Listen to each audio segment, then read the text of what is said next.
Good day and welcome to Quilting with Dawn, paper piecing.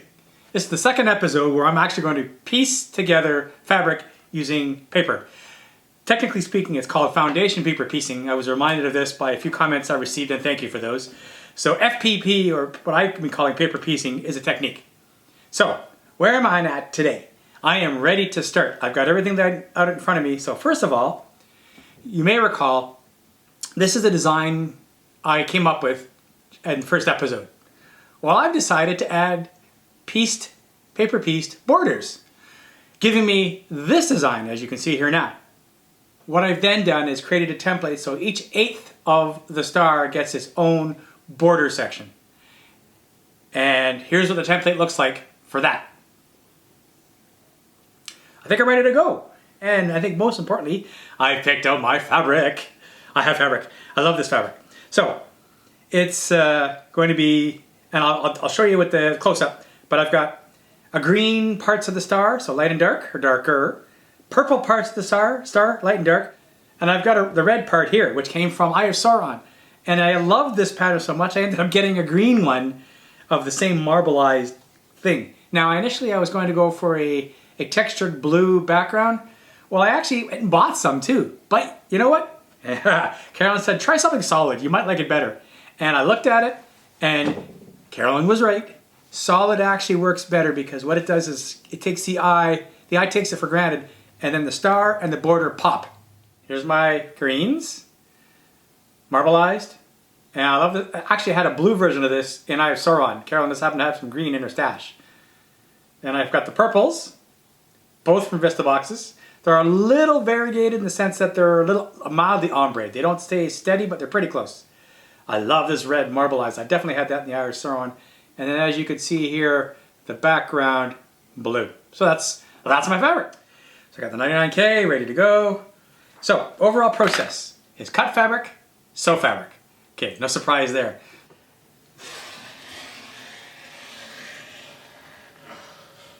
There we go. I now have 2/4 inch strip. So now the cutting method, I mentioned it before, that the paper goes on the back side of the fabric. So I either have to flip this piece of paper or flip the fabric. You know what, I'm going to flip the fabric, because I find it's just going to be easier to keep looking at my reference points. So now all I'm going to do is just start cutting this fabric out. So you can see right here, there's my first piece, right?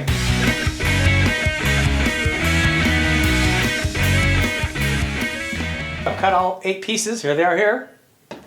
And what do? Keep track of them. I put them in a little Ziploc marked A1. This is my A side fabric number 1. So AC here is A2 and A3 on their respective widths of fabric. And there's my cutting line there. So I'm just going to line it up and start cutting. But the tricky part is, as you'll see, if I just cut here, right, you don't need a ruler. Then for the next piece, I can rotate like that. Right? See, look at that. Then it doesn't waste much fabric. And I can cut it here.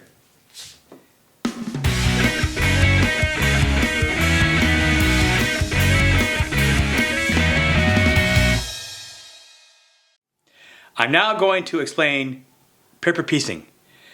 Big picture is you want to turn a template into fabric. Now, of course, remember, the paper goes on the back side of the fabric, so if you look here, there it is.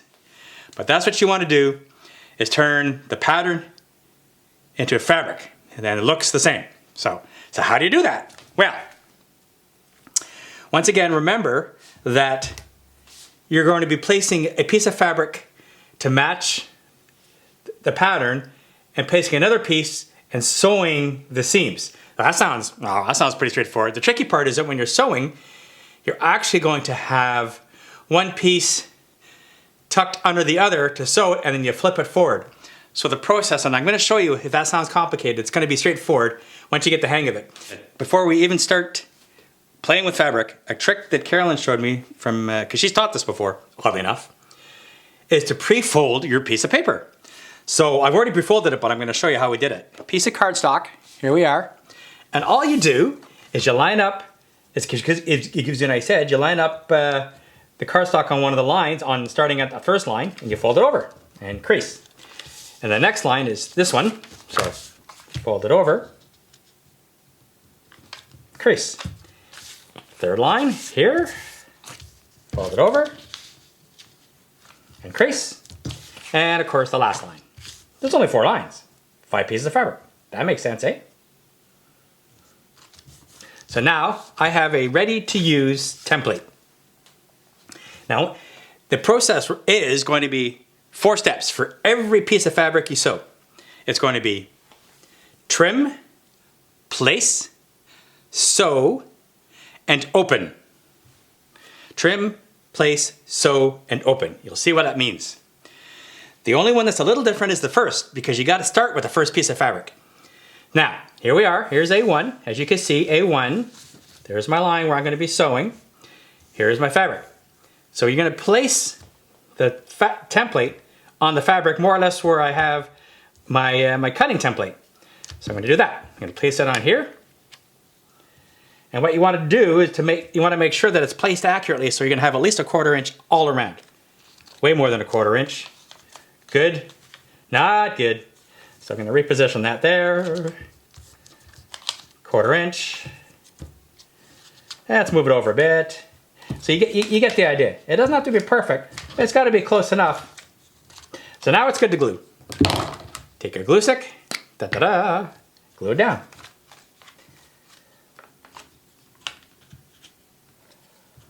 Just a bit of glue. There we go. Just to hold it in place. Come on. I'll just check. Good, good, good, good. So now we're glued. So now we start the process. Step 1, trim. I'm going to be sewing along this line here, so I'm going to trim it. Get out my handy dandy 1/4 inch tool, like that, and trim it.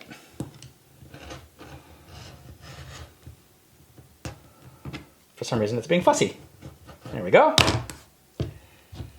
Okay, now step 2 is place.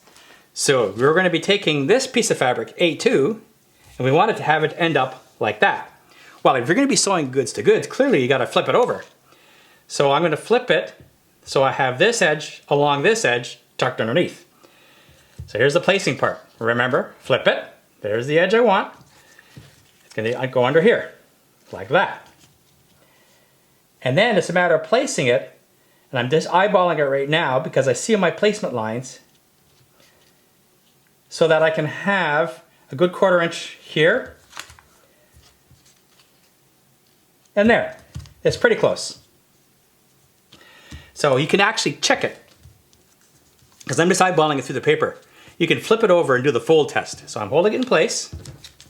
I'm going to flip it over like that. And I'm going to fold over on A2. Look, blue, blue. This is looking really good. So that's properly placed, ready to sew. So now, when we sew it, we're going to run this over the sewing machine. I'm going to sew along this line. And the way this works, you start where the presser foot going into the arrows. So I'm going to start the presser foot there and sew along this line, nice and even. You start a couple stitches before the line and you end a couple stitches after the line. That's all you need to do. And sew. So you can see here, got the presser foot down. I could tell it's going to be a couple stitches on the other side at the end of the line. Arrows pointing in, sew along the line. Just like that. And for the first time in a while, the thread broke. Just keep sewing.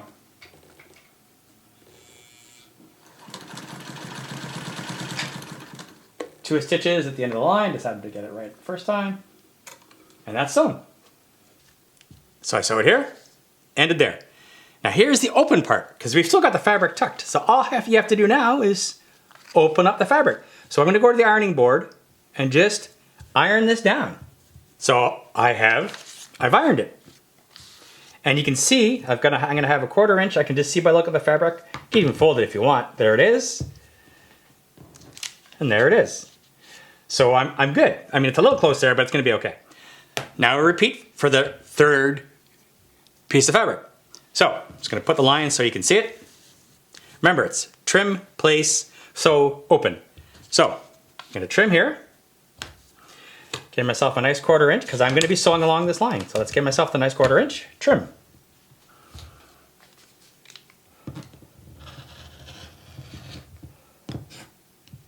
Done. Okay, place. So here's A3, right? So orient the fabric. It's going to go here, right there. So I'm going to now flip it.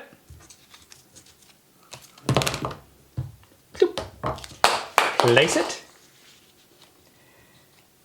As I say, it comes with practice to know if you've placed it right. I'm doing a visual check. And I'm going to have to go this way to the right. There we go. And I can tell by looking at it, I'm good to go. So.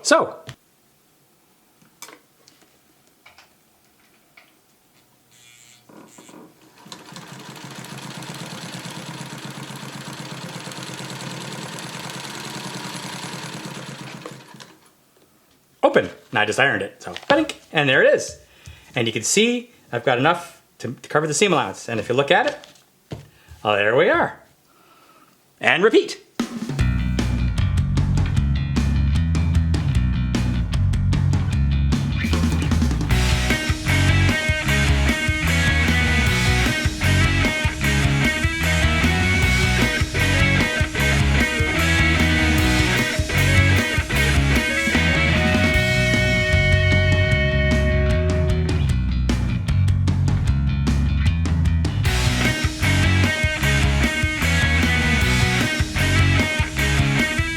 Open, ta-da, have a look.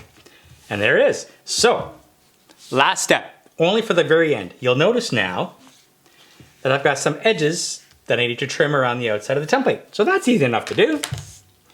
Just take a regular ruler and mark the 1/4 inch seams are already marked. And away we go.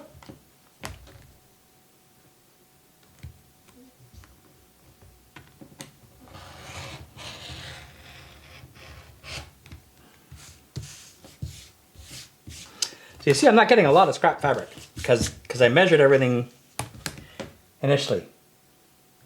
Some may say it's not worth all the extra effort to save fabric. Yeah, you know, fair enough. If I just use bigger pieces, I wouldn't be so fussy on my placement. And then I could just sew and cut like crazy and not worry about the end result of wasting fabric. But like I said, I've been taught to avoid waste, and I think I've done it. Not making a lot of scraps here.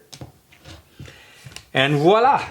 I now have, as I can display for you, a nicely sewn border ink. You'll see it's a bit here is nibbled. That's just the way I cut the fabric.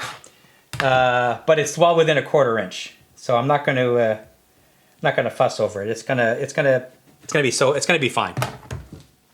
Update. I have now done 5 of these sections of 8. And of course I'll have to do the other 8 for the other side. But the point I'm making is I set myself up for my little work area, sewing machine, cutting surface, tools, iron.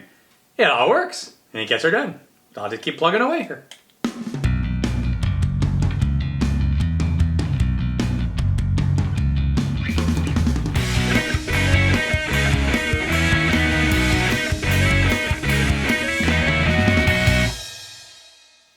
And I've done the 8 sections.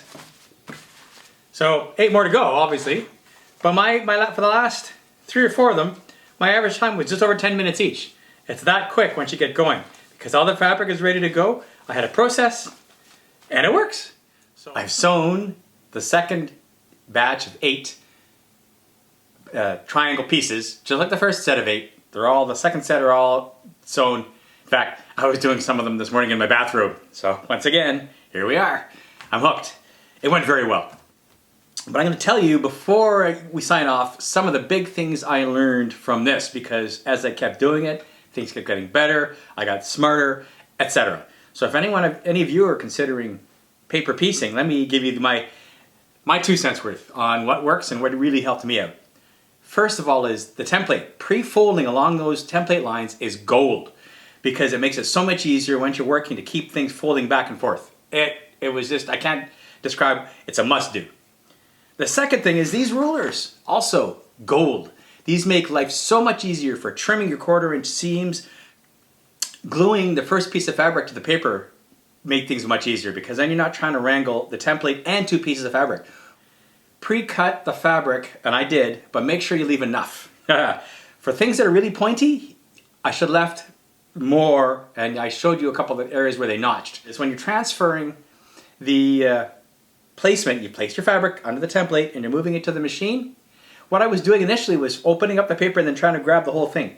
It was much easier to leave the paper folded, just like when you placed it. Then you can get your fingers under the fabric and move it under the machine, nothing shifts, it's perfect. Then you fold the paper out to sew. Let's do the reveal.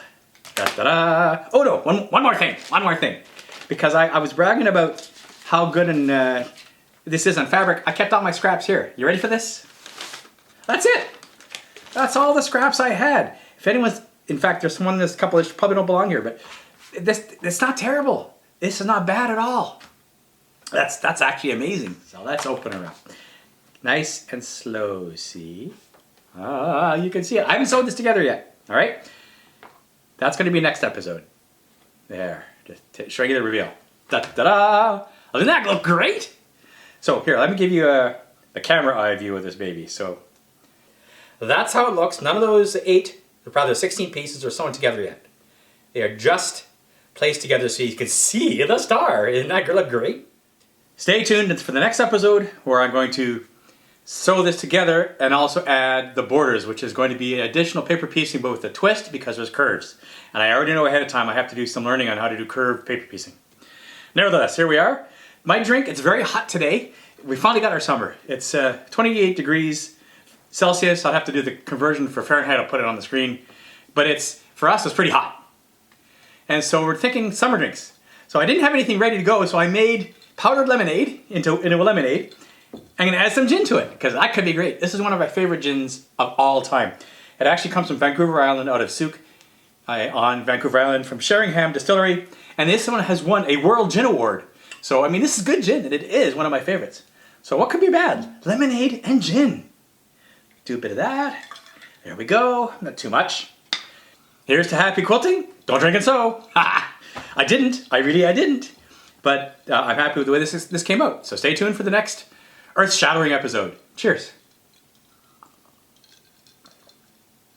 That is surprisingly good and refreshing. This is a great summer drink right here.